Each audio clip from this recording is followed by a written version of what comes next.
ఓవైపు దొంగల తుపాకీ కాల్పులు, మరోవైపు బిల్డింగ్ను చుట్టుముట్టిన పోలీసులు. కాసేపటికి ఎంట్రీ ఇచ్చిన ఆక్టోపస్ టీమ్స్ అంతా కలిసి దొంగలను పట్టుకునేందుకోసం ఆపరేషన్ వెరసి చిత్తూరులో ఉదయమే హైడ్రామా స్టార్ట్ అయింది. మొత్తంగా 3 గంటల పాటు ఉత్కంఠ నెలకొంది. అసలేం జరుగుతుందో తెలియక జనం అయోమయానికి లోనయ్యారు. చివరకు పోలీసులు దొంగలను పట్టుకోవడంతో ఆట ముగిసింది. చిత్తూరులో ఒక వ్యాపారి ఇంట్లో మరో వ్యాపారి సినీ ఫక్కీలో దోపిడీకి యత్నించిన ఘటన స్థానికంగా సంచలనం సృష్టించింది. రబ్బర్ బుల్లెట్లు వినియోగించే తుపాకులతో కాల్పులు జరపడంతో అలజడి రేగింది. సుమారు 3 గంటల పాటు దొంగలను పట్టుకునేందుకు పోలీసులు నిర్వహించిన ఆపరేషన్ తీవ్ర ఉత్కంఠ రేపింది. చివరికి పోలీసులు చాకచక్యంగా నిందితులను పట్టుకోవడంతో అంతా ఊపిరి పీల్చుకున్నారు. చిత్తూరులోని గాంధీ రోడ్డులో ఉదయం 7 గంటలకు ఒక్కసారిగా కాల్పుల కలకలం నెలకొంది. ఓ ఇంట్లోకి చొరబడిన దొంగల ముఠ 2 తుపాకులతో కాల్పులు జరిపింది. వెంటనే అప్రమత్తమైన ఇంటి యజమాని చంద్రశేఖర్ పోలీసులకు సమాచారం ఇచ్చారు. కొద్ది సమయంలో పోలీసులు రావడం, ఆ తర్వాత కొద్దిసేపటికే ఆక్టోపస్ బలగాలు రంగంలోకి దిగడంతో ఏదో జరుగుతోందన్న ఉత్కంఠ నెలకొంది. లోపల ఉన్న దొంగల చేతుల్లో గన్స్ ఉన్నాయని చంద్రశేఖర్ చెప్పడంతో అప్రమత్తమైన పోలీసులు ఇంటి మొత్తాన్ని సరౌండ్ చేశారు. గన్స్ తో పోలీసులు ఇంటి చుట్టూ హడావిడి చేయడంతో స్థానికంగా ఉన్న నగరవాసులందరూ తీవ్ర భయాందోళనకు గురయ్యారు. దానికి తోడు ఆక్టోపస్ బలగాలు కూడా రావడంతో అసలు ఇంటి లోపల ఉన్నది దొంగలేనా, లేదంటే ఉగ్రవాదులా, ఇంకా ఏదైనా ముఠాలా అన్న ప్రచారం జోరుగా సాగింది. మరోవైపు దొంగలు వచ్చింది చంద్రశేఖర్ ఇంటికి కాదని, పక్కనే ఉన్నటువంటి ఐడీబీఐ బ్యాంక్ దొంగతనానికంటూ మరొక ప్రచారం కూడా జరిగింది. ఇలా రకరకాల తీవ్ర ఉత్కంఠ నడుమ 3 గంటల పాటు సాగిన పోలీసుల ఆపరేషన్ దొంగలందరినీ పట్టుకోవడంతో ప్రశాంతంగా ముగిసింది. పోలీసులు సైతం మొత్తం 6 దొంగలను అదుపులోకి తీసుకున్నారు. వారి నుంచి 2 తుపాకులు, బుల్లెట్లు స్వాధీనం చేసుకున్నారు. దుండగుల కోసం 3 గంటల పాటు పోలీసులు ఆపరేషన్ నిర్వహించారు. చివరికి ఈ కాల్పుల ఘటనలో కీలకమైన ట్విస్ట్ చోటు చేసుకుంది. అప్పుల పాలైన ఓ ప్రముఖ వ్యాపారి మరొక ప్రముఖ వ్యాపారి ఇంట్లో దోపిడీకి ప్లాన్ చేసినట్లుగా తెలిసిందే. దొంగతనం చేయడానికి స్థానికంగా చిత్తూరులో ఉంటున్న 7 ఒప్పందం కుదుర్చుకొని ప్లాన్ అమలు చేశాడు.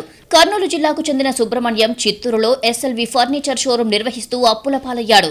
అప్పులు ఎక్కువ కావడంతో దొంగతనానికి ప్లాన్ చేశాడు. తనకు తెలిసిన వ్యక్తి పుష్ప కిడ్స్ వరల్డ్ యజమాని చంద్రశేఖర్ ఇంట్లో దొంగతనానికి ప్లాన్ రూపొందించాడు. దొంగతనం చేయడానికి స్థానికంగా చిత్తూరులో ఉంటున్న 7 సుబ్రహ్మణ్యం ఒప్పందం కుదుర్చుకున్నాడు. ఉదయం 7 గంటల సమయంలో చంద్రశేఖర్ ఇంటికి వెళ్లిన సుబ్రహ్మణ్యం డమ్మీ గన్నుతో బెదిరించాడు. తెలిసిన వ్యక్తి కావడంతో చంద్రశేఖర్ వారిని నెట్టేసి ఇంట్లో నుంచి బయటికి వచ్చి తాళం వేశాడు.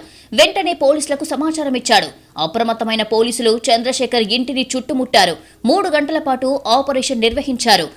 ఇంటిని చుట్టుముట్టిన పోలీసులను చూసి భయపడిన సుబ్రహ్మణ్యం ఇంటిపై నుంచి దూకి పారిపోవడానికి ప్రయత్నిస్తున్న సమయంలో పట్టుకున్నారు.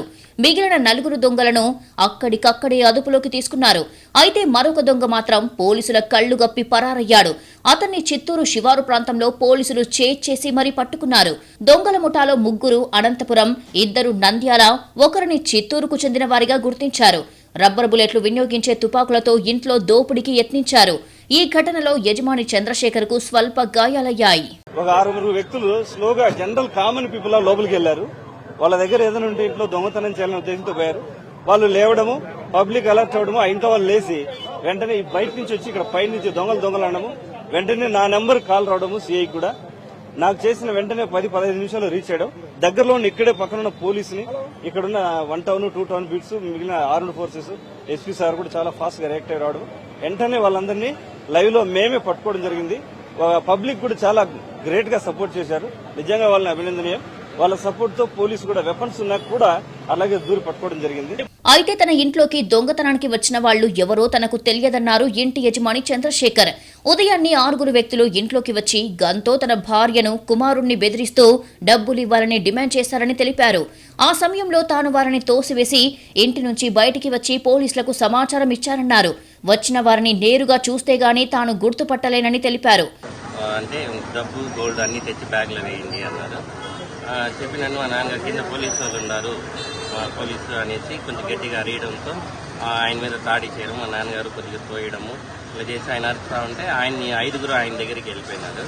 5 ఆయన దగ్గరికి వెళ్ళిపోతే నేను ఒకరు ఉన్నారు నా దగ్గర, వాళ్ళని తోసేసి కిందికి రావడం జరిగింది. మొత్తానికి తెల్లవారుజామున 7 గంటల నుంచి 11 గంటల వరకు సాగిన ఆపరేషన్ మాత్రం చిత్తూరును ఒక్కసారిగా ఉలిక్కిపడేలా చేసింది. ప్రస్తుతం పోలీసులు నిందితుల నుంచి ఘటనకు సంబంధించిన సమాచారాన్ని రాబడుతున్నారు.